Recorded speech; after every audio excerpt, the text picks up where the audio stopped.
Hi hello నమస్తే welcome to film గెల్స్. Konda Surekha గారు చేసిన వ్యాఖ్యలు ఏంటో మనందరం చూసాము. దానికి తగినట్టుగా బహిరంగ క్షమాపణ చెప్పకుండా ఏదో తూతూ మంత్రంగా క్షమాపణలు అయితే చెప్పేసి ఊరుకున్నారు. అక్కినేని ఫ్యామిలీ పైన ఆవిడ చేసిన విమర్శలు ఘాటుగానే స్పందిస్తున్నారు. ఇండస్ట్రీ మొత్తం కలిసి united and also we won't tolerate అంటూ ఒక స్లోగన్ కూడా పెట్టారు. సో దాని గురించి మాట్లాడడానికి చిట్టుబాబు గారు మనతో ఉన్నారు. ఆయన మాటల్లో అసలు కొండా సురేఖ గారు ఎందుకు అలా చేశారు, ఆవిడ కాంగ్రెస్ సపోర్ట్ తోనేనా, రేవంత్ రెడ్డి గారి సపోర్ట్ తోనే ఇదంతా చేశారా ఏంటి అనేది ఆయన మాట్లాడే తెలుసుకుందాం. నమస్తే సార్. నమస్తే. సో కొండా సురేఖ గారు చేసిన వ్యాఖ్యలు ఏవైతే ఉన్నాయో ఆల్రెడీ దుమారం రేపాయి ట్విట్టర్ లో. కంప్లీట్ గా ఆ ఫ్యామిలీ కాకుండా ఇండస్ట్రీ అంతా కూడా ముందుకు వచ్చి మేము ఇది సహించము, మీరు చేసిన వ్యాఖ్యలు వెనక్కి తీసుకుంటే తరిగిపోయేది కాదు. ఇలాంటి వ్యాఖ్యలు కాంగ్రెస్ గవర్నమెంట్ కి తెలిసే చేయొచ్చు, రేవంత్ రెడ్డి గారికి తెలిసే చేయొచ్చు, లేదా ఇంకా ఏదన్నా పేరుకి పొలిటికల్ గా ఏదన్నా ఎదగడానికి. రెండు కారణాలు ఆ అమ్మాయి వ్యాఖ్య చేయడానికి ఆరోపించడం ఎప్పుడు అయిపోయిందని కెలికి చేయడానికి కారణం రెండు. ఒకటి, ఆవిడ ఇమేజ్ మసకబారిపోతుంది. పక్కన తనతో పాటు వచ్చిన సీతక్కేమో ప్రజల్లోనూ పాలనలోనూ ప్రభుత్వంలోనూ మంచి పేరు తెచ్చుకుని రోజు రోజుకి పెరుగుతుంది. తనేమో ఏమీ లేదు, ఆటలో అరటిపండులాగా అలా నామకే వాస్తిగా ఉందంటే ఎలాంటి ప్రజల్లో కానీ ప్రభుత్వంలో కానీ ఏం పెద్ద ఇంపార్టెన్స్ లేదు, ఏదో నడుస్తుంది. తనకి ఇమేజ్ ఉన్న ఇమేజ్ కూడా ఉన్నదే కొంత, అది కూడా పోతుంది. సో ఈ అది పెంచుకోవాలి, దానికి ఏదో ఒక యాక్షన్ చేయాలి. ప్లస్ ఇక్కడ రెండోది, హైడ్రా మీద ప్రజలు చాలా తీవ్రమైన ఆగ్రహంతో ఉన్నారు. సో దాని నుంచి ప్రజల ఆగ్రహం నుంచి డైవర్ట్ అవ్వాలి. సో ఈ డైవర్షన్ అయినట్టు అవుద్ది, తనకు మైలేజ్ దొరుకుద్ది అన్నట్టు ఒకే దెబ్బకి రెండు పెట్టాలి అన్నట్టు వ్యూహం వేసుకున్నారు.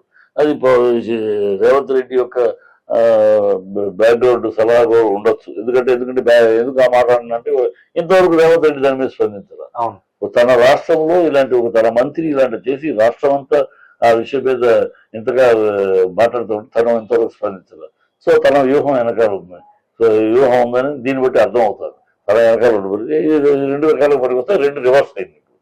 అది వాళ్ళు అనుకున్నది డైవర్షన్ కుదరకపోగా ఇంకా అసహ్యం ఏర్పడింది కనుక ఇప్పుడు ఫెయిల్ అయింది. ఇప్పుడు నెక్స్ట్ అదే దాన్ని కవర్ చేసుకోవాలంటే రేవంత్ రెడ్డి కానీ ప్రభుత్వం కానీ అమ్మాయి కానీ కవర్ చేసుకోవాలంటే ఒకటే మార్గం, ప్రజలకు క్షమాపణ చెప్పి వాళ్ళకి క్షమాపణ చెప్పి తన పదవికి రాజీనామా చేయటం, గౌరవం అనేది బర్తరఫ్ చేయటం. మళ్ళీ ఆ పరాభం అవసరం బర్తరఫ్ చేసి కేంద్రం నుంచి ఆర్డర్ ఈ నిర్ణయం తీసుకోలేడు ఈయన మళ్ళీ రేవంత్ రెడ్డి. ఎందుకంటే పెద్దానికి ఆయనకి అక్కడికి వెళ్ళి వాళ్ళ కాళ్ళ దగ్గర కూర్చుంటే వాళ్ళు చెప్పేది నిర్ణయం చేయగలరు. తాను తన నిర్ణయం తీసుకునే దమ్ము ధైర్యం లేదు. ఇంత మంచి కలముగ్ధని సోనియా గాంధీకి రాహుల్ గాంధీకి కాళ్ళ దగ్గర కాళ్ళు పిసికి నిర్ణయాలు కదా ఈయన ఏం చెడిపోయాయన్నీ అయ్యేందుకు చాలా ఉంది. అయ్యేలోపు నువ్వు ఇంకా బదనాం అయిపోతావు. కనుక అవి కాకుండా స్వచ్ఛందంగా నీకు గౌరవం ఉంటుంది, పార్టీకి గౌరవం మిగులుతుంది, ప్రజల్లో నీకు గౌరవం పెరుగుతుంది. అది తప్పు తప్పు చేసినందుకు పదవిని కూడా వదిలేసుకుని చెప్పింది కదా, మళ్ళీ నీ మీద విలువ పెరుగుద్ది. కనుక గౌరవంగా ఆలోచించుకుని ఆ పని చేస్తే ఆవిడ బాగుపడుతుంది. లేకపోతే ఇంకా ఇంకా ఇంకా ఇంకా ఇంకా పెంట కుప్పలోకి వెళ్ళిపోతుంది. అదే నేను క్షమాపణ చెప్పడం, పొద్దున ప్రెస్ మీట్ పెట్టి ఒక క్షమాపణ చెప్పింది, బహిరంగంగా చెప్పిన పేరున ఇప్పుడు ఎలా అయితే అక్కినేని నాగార్జున గారు, కేటీఆర్ గారు, సమంత, నాగచైతన్య పేర్లు తీసిందో క్షమాపణ చెప్పినప్పుడు కూడా అదే విధంగా పేరున క్షమాపణ చెప్పలేదు. తూతూ మంత్రంగా అంటే అది కూడా ఇండైరెక్ట్ గా మీరు బాధపడి ఉంటే ఏంటి, ఇఫ్ అని బట్టలేవు నువ్వు అంత డైరెక్ట్ గా అన్నాక ఉంటే అని ఒక ఎస్కేప్ ఏదో నోటికి తూతు మంత్రంగాను ఒక ఐవాష్ ఏదో చెప్పింది. అది కుదరదు. అది మన నాగార్జున కేసు వేస్తాడు, రేపు కేటీఆర్ కూడా పొడి నష్టం దావా వేస్తాడు. ఇది చాలా పెద్ద కేసులు. రాజీవ్ గాంధీ లాంటి వాళ్ళ నాయకుడే ఇలాంటి ఎదవాగులు వాగి కోర్టులోనే క్షమాపణ చెప్పాడు, 3 సార్లు చెప్పాడు క్షమాపణ. కేజ్రీవాల్ క్షమాపణ చెప్పాడు. వాళ్ళందరికన్నా కాదు కదా, నువ్వేం పెద్ద వాళ్ళందరికన్నా పొడికి వాళ్ళే ఇలాగే వాగి మనం ఏం చేస్తారు, నేను చెప్పను క్షమాపణ ఏం చేస్తారంటే నువ్వు కోర్టు ముట్టిగా వేస్తే లాగి లెంపగా వాయిస్తే అప్పుడు క్షమాపణ చెప్పారు. ఎవరు చెప్పు, లేకపోతే లోపలికి వెళ్ళి కూర్చోమంటే అప్పుడు చెప్పారు క్షమాపణ. అదే పరిస్థితి నీకు వస్తుంది. ఆ పరిస్థితి తెచ్చుకుని ఆడదానివి ఎంతైనా ఒక ఆడదానివి కనుక నీకు నీ మీద మాకు గౌరవం ఉంది. పర్టికులర్ నాకు నీ మీద చాలా గౌరవం అమ్మా. ఎందుకంటే మీ నాన్నగారు పెద్ద గొప్ప తండ్రి గడుపుని పుట్టావు నువ్వు. అలాగే మా నాన్నగారు నిన్ను గీతారెడ్డి గారిని సీతక్కని ముగ్గురిని గురించి అనేక సందర్భాల్లో మా ఇంట్లో పొలిటికల్ డిస్కషన్ మన గురించి మీరు చెప్పేవారు. అప్పుడు యూత్లో మన గురించి చెప్పేవారు. ఎలాగో ఆ పిల్లలు వస్తున్న ఆడనాయకులు, వస్తున్న వాళ్ళలో ఇప్పుడు ఉన్న వాళ్ళలో ఇలా ముగ్గురు బాగా మంచి షైనింగ్ అవ్వగలిగే కెపాసిటీ ఉంది, రావాలి ఇలాంటి ఆడపిల్లలు ఇలా నాయకులు రావాలి అని చెప్పి మన గురించి చెప్తూ ఉన్నప్పుడు ఆయన నోటముట మిమ్మల్ని గురించి ప్రశంస వచ్చింది కనుక మిమ్మల్ని, ఎందుకంటే మా నాన్నగారు ఎవరిని ప్రశంసించారు అంటే అర్హత లేని వాళ్ళని ప్రశంసించలేడు.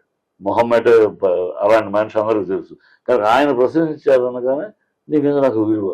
అలాగే సీతక్క చూస్తున్నాం, మా నాన్నగారు ఉన్నట్టు సీతక్క గౌరవంగా పదవిలో ఉంది, ఎంత గౌరవంగా ఎంత నీట్గా ప్రొసీడ్ అవుతుంది, ప్రజాదరణ పొందుతుంది, ప్రభుత్వ ఆదరణ పొందుతుంది, అందరి దగ్గర మంచి పేరు, మంచి ఎఫెక్టివ్.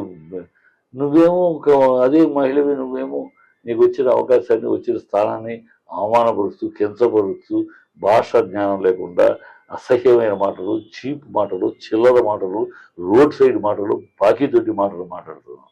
ఏమన్నా నేను చూస్తే అందుకని నీ మీద గౌరవం తెస్తా, మొన్నటిదాకా ఉన్న గౌరవం నిన్నటితోటి పటాపంచలేకపోయింది. చెయ్యి ఈ మనిషి ఒక ఆడదా, ఈ మనిషి ఆడది ఇలా మాట్లాడుద్దా, అసలు ఆ చీటికి అర్హురాలా అనంత అసహ్యం వేస్తారు. కనుక ఇలా అందరూ అసహించుకుంటున్నారు, నేనే కాదు, ప్రతి ఆడపిల్ల అసహించుకుంటుంది కూడా. మీరు దాని రెమెడీ ఒక్కటే, మీరు మీ పాత్రకు మీ పదవికి స్వచ్ఛందంగా రాజీనామా చేస్తే good, you will be saved from the public. లేకపోతే నీ కర్మమ్మ ఏ రోజు ఇంకా దిగజారిపోతుంటో, నేను ఎక్కడ మాట్లాడినా ఆడవాళ్ళు నిలదీస్తారు, ఎక్కడ గుర్తు తిప్పడానికి కూడా లేకుండా పోదు. Take care. ఇదే మాటలో మళ్ళీ చెప్పిన దాంట్లోనే వాళ్ళిద్దరూ విడాకులు తీసుకున్న విషయాన్ని ఎందుకు తీసుకున్నారు అనేది ఎవరికి చెప్పలేదు.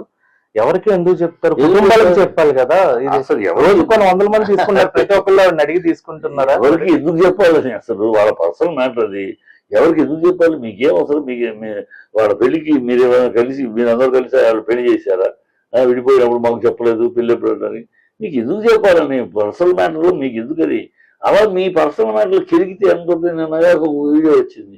పర్సనల్ గా నువ్వు ఎవరితో, నీ ఫ్రెండ్ మరి ఎవరో ఇద్దరు మాట్లాడుకో, బూతులు బండ బూతులు, రోడ్డు మీద చిల్లరాళ్ళు మాట్లాడుకునే బూతులు మాట్లాడుకుంటున్నారు. అవును, అవన్నీ మేము బయట తీసి మాట్లాడేవనుకో, వాళ్ళు ఎవరు వాళ్ళతో మాట్లాడుతూ మాకు చెప్పలేదు, మీకు ఒక విరోధం ఉంటే మాకు చెప్పలేదు. నేను ఎవరితో మీ పర్సనల్ గురి చెల్లెలో, నీ స్నేహితులలో ఎవరో దరిద్రంగా మాట్లాడుకుంటున్నారు. అది మాకు చెప్పాలంటే ఎట్లా ఉంటుంది? అట్లాగే వాళ్ళకి చెప్పాల్సిన అవసరం ఏంటది? స్టార్స్ కనుక మీరు బ్లాక్మెయిల్ చేస్తారా ప్రతిదానికి? పిచ్చి బాబులు, పిచ్చి సన్నాసి మాటలమ్మా. Right sir. సో ఇదే అన్కన్వెన్షన్ గురించి టాపిక్ వచ్చింది కాబట్టి అన్కన్వెన్షన్ పక్కన పెడితే నాగార్జున గారు పోయినా అంటే ఆయన ఫైట్ చేస్తున్నారు, నిలబడుతున్నారు, దానికోసం ఏదైనా సుప్రీంకోర్టుకి వెళ్తున్నారు. అది పక్కన పెడితే నాగార్జున గారిని టార్గెట్ చేయడానికి వాళ్ళ కాంగ్రెస్ పార్టీ ఇది అని చెప్పుకోండి. కానీ అదే విధంగా పేదల కుటుంబాలను కూడా కూలగొట్టి హైడ్రా పేరు మీద వాళ్ళు చేస్తున్న డ్రామా ఏదైతే ఉందో, కాంగ్రెస్ వచ్చి 10 నెలల్లోనే ఇంత నెగిటివిటీ కూడగట్టుకుంది కదా, 5 ఏళ్ల పాలన కొనసాగుతుంది అంటారా వీళ్ళు? ఇప్పుడు వాళ్ళు పునాది తవ్వుకున్నారు, వాళ్ళ పథకానికి పునాది తవ్వుకున్నారు. హైడ్రా పేరు పెట్టి హైడ్రామాతోటి పేదల కడుపులు కొట్టి పేదల కంటిలో రక్తం కారేలా చేశారు. వాళ్ళు రక్తాన్ని చెమటగా మార్చి, వాళ్ళ కష్టాన్ని చెమటను రూకలుగా మార్చి వాళ్ళ ఇల్లు కట్టుకున్నారు. వాళ్ళ రక్త మాంసాలే అడుసు సున్నంలాగా కట్టుకున్నారు. అలాంటి వాటిని నిర్దయగా ఒక బూట్కాలతో తన్నట్టు, ఆంగ్లేయుడు కనుక తన్నట్టు మీరు ఈ స్వదేశీయులయ్యండి, మీకు పరదేశీయురాలు మీ అధ్యక్షురాలు కనుక ఆ భావం పరదేశీయుల వాళ్ళ తెల్లవాళ్ళ ఇది మీకు అంటుకుందేమో.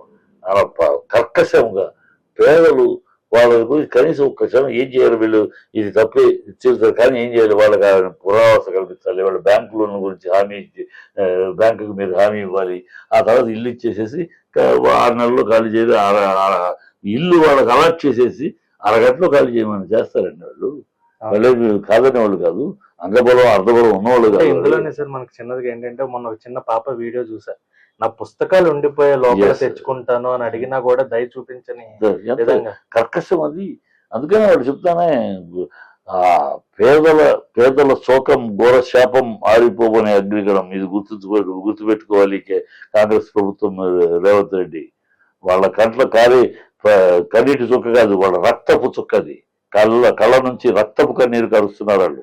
వాళ్ళని అది మిమ్మల్ని దహిస్తుంది. అది ఒక్కొక్కటి అగ్నికణంలో మరి మిమ్మల్ని దహిస్తుంది. మీ ప్రభుత్వానికి మీకు పతనానికి పునాదులు వేస్తుంది. టేక్ కేర్, ఖబర్దార్ కాంగ్రెస్. Right sir. సో ఈ టాపిక్ ఏదైతే ఉందో ఇంకా ముందు అది, ఎందుకంటే ఇండస్ట్రీలో ఉన్న పెద్దలందరూ కూడా కదిలి వస్తున్నారు, వీ వోంట్ టాలరేట్ అని చెప్తున్నారు.